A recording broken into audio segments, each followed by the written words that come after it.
Thank you sir. अध्यक्ष महोदय, यह विषय हमारे पंचायत से संबंधित नहीं है। यह विषय माननीय शिवराज जी के मंत्रालय से संबंधित है। लेकिन बंगाल एक विशेष तौर का राज्य, जहां कोई कायदा कानून नहीं चलता है, वहां सिर्फ बंगाल का कायदा कानून चलता है। आप जरा देश का कायदा कानून वहां चलाइए, बंगाल को भी लाभ मिलेगा। प्रधानमंत्री मोदी जी बंगाल को भी इस देश का अंग मान के चलते हैं।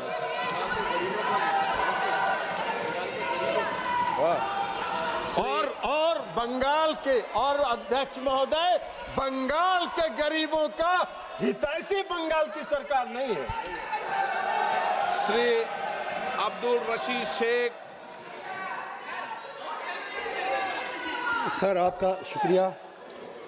मैं एक सजेशन देना चाहता हूं अपने मिनिस्टर साहब को कि गाँव जो हैं, ख़ासतौर से जम्मू कश्मीर के बॉर्डर एरियाज़ जो हैं, वहाँ पंचायतें ही सब कुछ देखती हैं।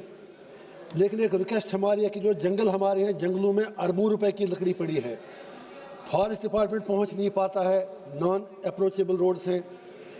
तो क्या ऐसा मुमकिन है कि आप इस पर विचार करें कि वहाँ की जो लकड़ी है वो पंचायत एक्सट्रैक्ट करें, जो नीचे गिरी हुई है, जो due to landslides, due to shelling या बाकी चीज़ें, ड्यू टू बैड वेदर, तो वो लकड़ी उसको फिर वहाँ से बाहर निकाल कर पंचायतों के डिस्पोजल पर रखा जाए, ताकि पंचायतों को रिसोर्सेज मिलें और उसका अच्छे कामों के लिए इस्तेमाल हो सके। Thank you. अध्यक्ष महोदय, माननीय सदस्य का जो सवाल है वो पंचायत से जुड़ा हुआ नहीं है, यह वन विभाग के साथ जुड़ा हुआ है। वन विभाग के अलग अपने नियम, कायदा, कानून है। बेहतर होगा हम माननीय सदस्य से आग्रह करेंगे कि वन विभाग से अगला बार प्रश्न करें, वो उसका उचित उत्तर दे पाएंगे। Question number 125 125 Hanuman Beniwal. माननीय मंत्री जी। 125 क्वेश्चन नंबर 125। माननीय अध्यक्ष महोदय, एक विवरण सभा पटल पर रख दिया गया है। अध्यक्ष महोदय, प्रधानमंत्री फसल बीमा योजना जुड़ा मामला इसलिए नंबर आ गया। देखिए साहब, किसानों की दुआ मुझे लगेगी और मंत्री जी भी पहली बार जवाब दे रहे हैं। पहले फसल बीमा 5 तरह से होता था अध्यक्ष महोदय, 5 स्टेज का। मैं दोनों सवाल सप्लीमेंट्री एक एक करके पूछ लेता है। दोनों आप बताएं, समय कम है। दोनों एक साथ पूछ लूं, जवाब दे देंगे। एक निवेदन था सर मेरा, दिल्ली सरकार और स्टेट दोनों 50% जो बीमित होता है उनको आप फसल बीमा का क्लेम देते हैं। लेकिन दुर्भाग्य से ये एक निश्चित जो तिथि होती है, आप जब खरीफ की फसल हो या रबी, दोनों ही सीजन में किसानों को फसल बीमा करवाने की निश्चित तिथि जो आप देते हैं, उसमें प्रीमियम की राशि तो आप ले लेते हैं किसान से एक निश्चित तिथि के अंदर, लेकिन जब वापस देना पड़ता है तब आप कहते हैं कि राज्य सरकार एजेंसियां राज्य सरकार ही देगी। एक तो मेरा मंत्री जी से निवेदन है कि राज्य सरकारों, बैंकों को आप निर्देशित करें कि किसानों को समय पे जो आप बीमित करें उनको क्लेम मिले, और दूसरा एक पटवार मंडल की जगह खेत को इकाई माने। एक मेरा अध्यक्ष महोदय दूसरा सवाल मैं वो भी पूछ लेता हूँ, क्योंकि आप बार बार घड़ी की तरफ देख रहे हैं। मेरा सवाल है सर, पूछ लेता हूँ साथ ही माननीय मंत्री। माननीय अध्यक्ष महोदय, मोदी जी किसान हितैषी प्रधानमंत्री हैं, और इसलिए पूर्व की जो फसल बीमा योजना थी, नेस के नाम पे चलती थी, वो किसान हितैषी नहीं थी। उसमें अनेकों परिवर्तन करने का काम हुआ है, और एक परिवर्तन उसमें माननीय अध्यक्ष महोदय ये हुआ है कि अगर बीमा कंपनी किसान का जो क्लेम बनता है उसका समय पर भुगतान नहीं करती, तो अब निर्धारित तिथि के 21 दिन के अंदर अगर उन्होंने भुगतान नहीं किया तो 12% ब्याज बीमा कंपनी पर लगाया जाएगा, जो किसान के खाते में डाला जाएगा। दूसरा माननीय अध्यक्ष महोदय, मैं ये भी निवेदन करना चाहता हूं, कई बार राज्य सरकार के शेयर आने में देर होती है। कुछ सरकार तो ऐसी हुई जिनने शेयर कह दिया कि हम किसान का देंगे और दिया ही नहीं।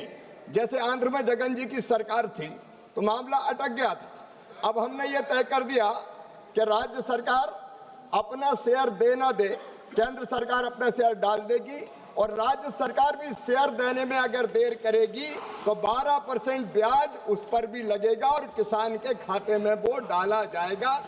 ये व्यवस्था भी मोदी जी की सरकार ने करने का काम किया है। और माननीय अध्यक्ष महोदय, हमने ये भी तय कर दिया है कि जो राज्य सरकारें लोकप्रिय निर्णय ऐसे करते हैं कि हम देंगे किसान का पैसा, वो किसान का पैसा निर्धारित अवधि के अंदर उनको देना पड़ेगा। कई बार देते नहीं, जैसे आंध्र प्रदेश में जगन की सरकार ने 3 साल दिया ही नहीं, किसान फंस गया। लेकिन वो भी अब निश्चित समय सीमा में उनको देना होगा, तभी बीमा माना जाएगा। पूरा जवाब दे दो मंत्री जी, 1 मिनट बचा है। वो पूछ ले, एक सवाल और तो पूछ ले। पूरा ही बोल दो इस पे ही। क्या पूछिए। आप उनको डायरेक्शन दे सकते, आप क्या पूछना है आप पूछ ले, मैं दे दूंगा। सेकंड सप्लीमेंट्री अध्यक्ष महोदय, मेरा किसानों का मामला सर, आप भी राजस्थान चाहते हैं।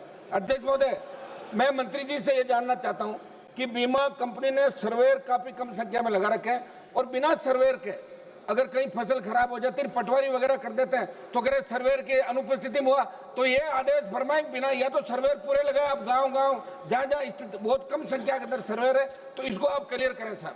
माननीय अध्यक्ष महोदय, ये मोदी जी की सरकार है। अब हमने सर्वेयर क्रॉप कटिंग एक्सपेरिमेंट उनकी उपस्थिति में होता था, दिक्कत आती थी। अब इस सरकार ने यस टैग प्रणाली अपनाने का फैसला किया है। सैटेलाइट आधारित रिमोट सेंसिंग के माध्यम से हम फसल का आकलन करेंगे। कोई आदमी बीच में नहीं होगा जो क्रॉप कटिंग एक्सपेरिमेंट में गड़बड़ कर देता था। अब डिजिटली हम फसल की क्षति का आकलन करेंगे और उसके आधार पर पूरा का पूरा भरपाई किसान की फसल बीमा योजना के अंतर्गत किया जाएगा। जरूरत पड़ेगी तो राज्य सरकारों से, जब तक, क्योंकि कई राज्य सरकारों ने व्यवस्था लागू कर दी है, जहां जरूरत पड़ेगी वह सर्वेयर बढ़ाने का भी कहेंगे। धन्यवाद। प्रश्नकाल समाप्त। माननीय सदस्यगण, मुझे कई माननीय सदस्यों द्वारा कुछ विषयों पर स्थगन प्रस्ताव की सूचनाएं प्राप्त हुई है। मैंने स्थगन प्रस्ताव की किसी भी सूचना के लिए आज अनुमति प्रदान नहीं की गई है।